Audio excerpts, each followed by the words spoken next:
Selamat berjumpa kembali saudara-saudari yang mengasihi Tuhan, dikasihi Tuhan Yesus Kristus. Puji kepada Tuhan untuk hari ini. Saya akan berdoa dan akan melanjutkan dari Yohanes pasal yang ke-19. Bapa di surga, hamba mengucap syukur untuk hari ini. Berikan berkat-Mu melalui hari-hari yang Tuhan berikan, agar kami juga boleh mengucap syukur melalui kehidupan kami.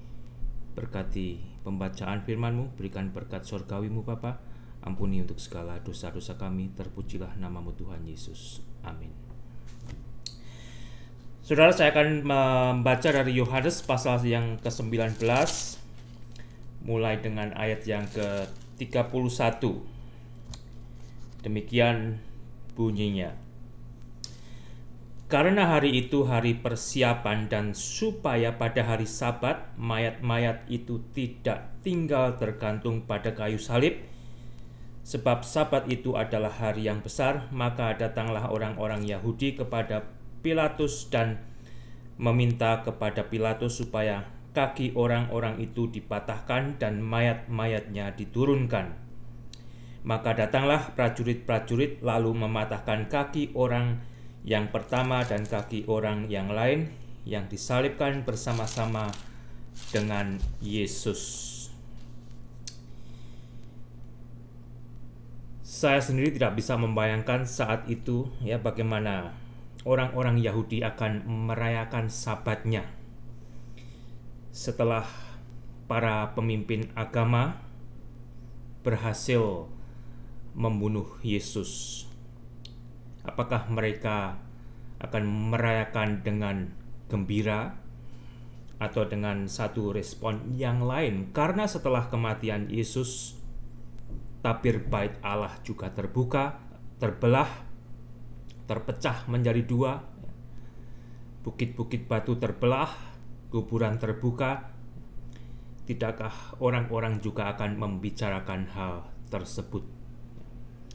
Dengan kata lain, perayaan Sabat saat itu adalah saat yang sangat berbeda dengan perayaan yang biasanya mereka lakukan. Yang menyedihkan sebenarnya bahwa mereka melakukan ibadah-ibadah yang mereka lakukan terutama saat itu untuk merayakan Sabat tanpa mereka sendiri telah mengerti Sabat yang sebenarnya, yaitu Sabat perhentian bagi jiwa mereka, bagi roh mereka, bagi kehidupan mereka. Hanya di dalam Yesus mereka menemukan perhentian yang sejati, bukan dengan ritual ibadah yang mewah, yang megah, yang besar, tetapi dengan percaya kepada Allah dan menerima Yesus sebagai anak domba Allah yang sudah disembelih, yang memperdamaikan manusia dengan Allah. Darah Yesus yang sudah dicurahkan menjadi penghapusan dosa bagi setiap orang yang percaya. Dan disitulah manusia boleh mendapatkan Sabat yang sebenarnya, yaitu Sabat perhentian. Dia tidak perlu lagi berusaha mencari jalannya sendiri untuk datang kepada Allah, karena Allah telah menyediakan anak domba yang sudah dikorbankan, yaitu Yesus.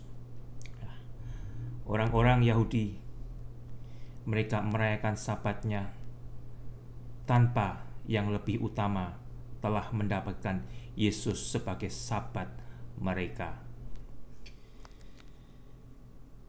Bagaimana dengan ibadah saya? Bagaimana dengan ibadah Anda?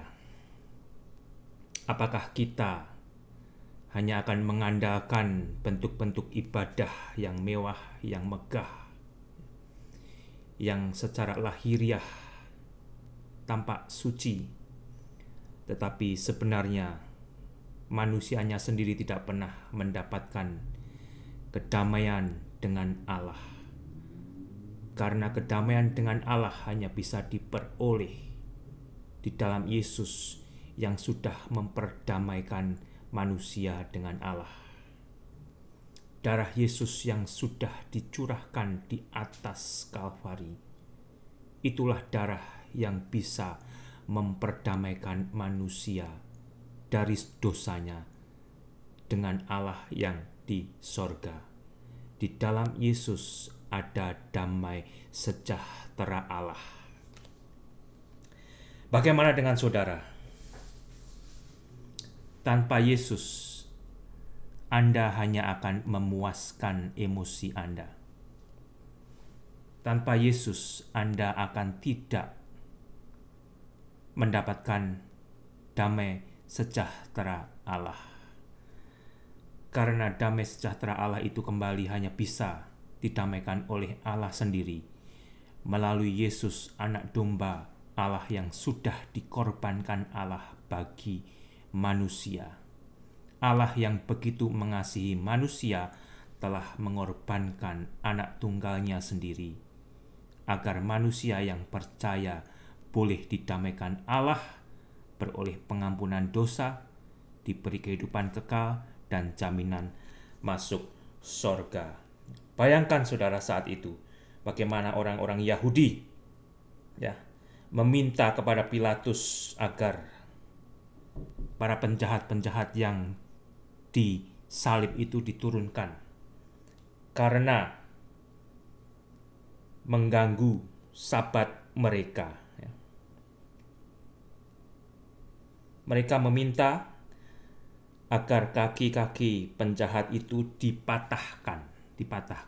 Mengapa saudara? Karena biasanya penjahat-penjahat yang disalib itu dibiarkan begitu saja berhari-hari, karena tidak semua penjahat setelah disalib langsung mati. Ada yang bertahan sampai beberapa hari.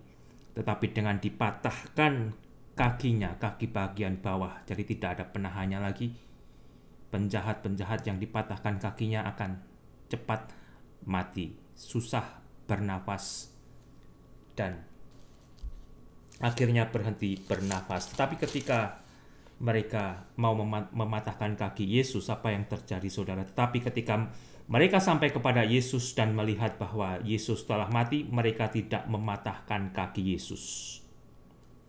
Tetapi seorang dari antara prajurit itu menikam lambung Yesus dengan tombak dan segera mengalir keluar darah dan air. Mereka adalah prajurit-prajurit profesional yang telah bertugas untuk menjaga penjahat-penjahat yang disalibkan. Jadi mereka tahu mana yang sudah mati, mana yang belum mati, untuk memastikan jikalau Yesus benar-benar sudah mati. Dan kalau ditanya ada buktinya, lambung Yesus ditusuk dengan tombak dan keluarlah darah dan air yang menggucur. Darah dan air tidak menjadi satu bagikan air dan minyak. Darah yang kemungkinan keluar karena jantungnya bocor, jantungnya pecah, karena penderitaan, karena penyaliban yang Yesus alami. Dan Yesus benar-benar telah mati saat itu. Yesus telah lahir, Yesus telah dianiaya, dan saat itu Yesus benar-benar telah mati. Disaksikan oleh banyak orang, bahkan telah diolok-olok oleh banyak orang. Dia telah dijadikan tontonan bagi dunia. Ayat 35, dan orang yang melihat hal itu sendiri, yang memberi kesaksian ini dan kesaksiannya benar, dan ia tahu bahwa ia mengatakan kebenaran supaya kamu juga percaya. Sebab hal itu terjadi supaya genaplah yang tertulis dalam kitab suci, tidak ada tulangnya yang akan dipatahkan. Jadi mengenai kedua penjahat di kiri dan di kanan Yesus, kakinya dipatahkan, tetapi ketika mereka akan mematahkan kaki Yesus tidak jadi, karena mereka telah melihat jikalau Yesus telah mati. Itu juga sudah dinubuatkan. Kalau di Alkitab Anda ada tulisan kecil di bawahnya, ada catatan, Anda bisa baca di situ. Anda bisa buka dari Keluaran 12:46, Bilangan 9 ayat 12, juga Mazmur 34 ayat 21. Yesus sudah dinubuatkan. Yesus sendiri sebenarnya adalah Paskah manusia, anak domba Allah yang sudah disembelih bagi dosa manusia. Yesus adalah Paskah saya, Yesus adalah Paskah saudara yang sudah percaya di dalam Yesus. Kita diselamatkan dari maut. Di dalam Yesus kita tidak dihinggapi malaikat maut, ya. Yesus adalah Paskah kita. Yesus telah mati, oleh karena itu kita yang percaya hidup. Biarlah kita saat ini, Anda yang mendengar, Anda diingatkan, Anda hidup di dalam Yesus. Yesus telah mati supaya saya dan Anda dan setiap orang percaya hidup. Jadi apa saudara? Isilah hidupmu, isilah hidupku dengan Yesus. Seringkali di dalam kehidupan ini kita lelah, kita kalah, kita kehilangan harapan, kita merasa kesepian. Ingatlah, di atas kayu salib itu Yesus telah memberi kemenangan kepada saya dan kepada saudara. Kita seperti yang diajarkan Alkitab sebagai orang Kristen tidak lagi sendirian, tidak lagi kesepian. Yesus bersama-sama dengan kita. Allah Tritunggal itu bersama-sama dengan saya dan saudara.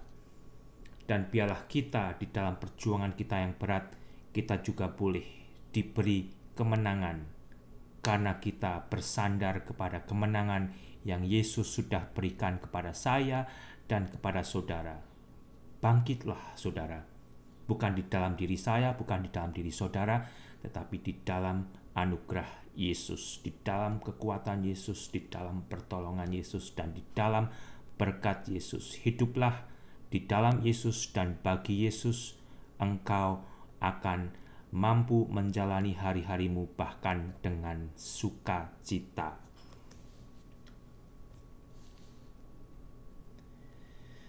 Sebab hal itu terjadi supaya genaplah yang tertulis dalam kitab suci, tidak ada tulangnya yang akan dipatahkan, mereka akan memandang kepada Yesus. Dan ada nas yang mengatakan mereka akan memandang kepada Dia yang telah mereka tikam. Luar biasa, saudara, luar biasa. Ayat 38, sesudah itu Yusuf dari Arimatea. Yusuf adalah seorang yang kaya, ia murid Yesus, tetapi sembunyi-sembunyi karena takut kepada orang-orang Yahudi.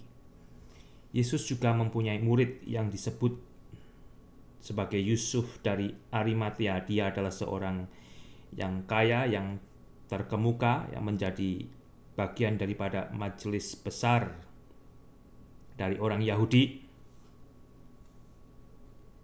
Dia datang kepada Pilatus, meminta kepada Pilatus supaya ia diperbolehkan menurunkan mayat Yesus. Dan Pilatus meluluskan permintaannya itu. Lalu datanglah ia dan menurunkan mayat itu juga Nikodemus. Ingat Nikodemus di Yohanes pasal yang ketiga. Juga Nikodemus datang ke situ, dialah yang mula-mula datang waktu malam kepada Yesus. Ia membawa campuran minyak mur dengan minyak keharu kira-kira 50 kati beratnya. Mereka mengambil mayat Yesus, mengapaninya dengan kain lenan, dan membubuhinya dengan rempah-rempah menurut adat orang Yahudi bila menguburkan mayat. Jadi kita membaca melalui Yusuf dan Nikodemus ini, mayat Yesus dikuburkan dengan cara bagaimana orang Yahudi menguburkan mayat dengan layak. Di saat di mana murid Yesus tidak bisa melakukan, maksud saya murid-murid Yesus yang lain yang menjadi bagian daripada ke-11 murid Yesus, karena yang satu Yudas sudah meninggalkan Yesus, ada murid-murid lain yang mengambil bagian untuk melayani Yesus, untuk melayani mayat Yesus, untuk menguburkan mayat Yesus. Dekat tempat di mana Yesus disalibkan ada suatu taman, dan dalam taman itu ada suatu kubur baru yang di dalamnya belum pernah dimakamkan seseorang. Karena itu hari persiapan orang Yahudi, sedang kubur itu tidak jauh letaknya, maka mereka meletakkan mayat Yesus ke situ. Karena waktu yang tidak bisa membawa mayat Yesus ke tempat yang lebih jauh, dan juga Yusuf adalah seorang yang bisa membeli tempat baru, maka disitulah Yesus dikuburkan. Yesus dikuburkan. Saudara, Yesus itulah sebenarnya yang telah diolok-olokkan oleh manusia, ya, yang sudah dibunuh oleh manusia. Dia adalah pemimpin kehidupan. Manusia telah membunuh Prince of Life. Manusia telah membunuh pemimpin kehidupan itu sendiri. Tetapi dengan matinya Yesus, Yesus menawarkan kehidupan baik kepada mereka yang saat itu yang telah membunuh Yesus. Demikian juga kepada Anda yang belum percaya kepada Yesus, bahkan kepada Anda yang saat ini masih membenci, memusuhi Yesus. Yesus telah mati bagi Anda agar Anda hidup. Sehingga kembali saudara, ibadah kita, ritual kita dari hari ke hari, dari minggu ke minggu, tanpa Yesus yang menjadi sabat sejati manusia, manusia tidak akan memperoleh perhentian. Perhentian kekal itu ada di dalam Yesus. Perhentian kekal itu adalah keselamatan jiwa manusia yang dibenarkan oleh Allah, diberikan jalan untuk masuk ke sorga. Di dalam 1 Korintus pasal 5 ayat 6 dan ke-8 saya akan baca saudara. Demikian bunyinya, kemegahanmu tidak baik.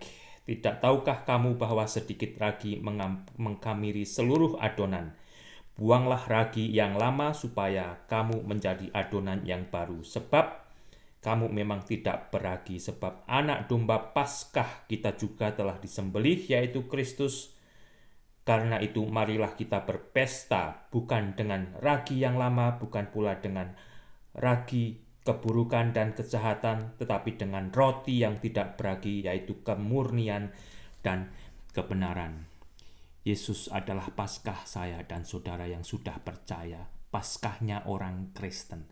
Sehingga saya dan saudara yang sudah diberi Yesus sebagai Paskah kita, sebagai keselamatan kita, sebagai perhentian kita, kita diingatkan agar kita tidak tinggal di dalam keburukan, kita tidak tinggal di dalam dosa, tetapi biarlah saya dan saudara hidup di dalam kemurnian dan kebenaran. Ya. Tinggallah di dalam kemurnian dan kebenaran, karena Yesus telah mati bagi dosa Anda dan bagi dosa saya, sehingga kita hidup bagi Yesus di dalam kemurnian dan kebenaran. Tuhan Yesus memberkati.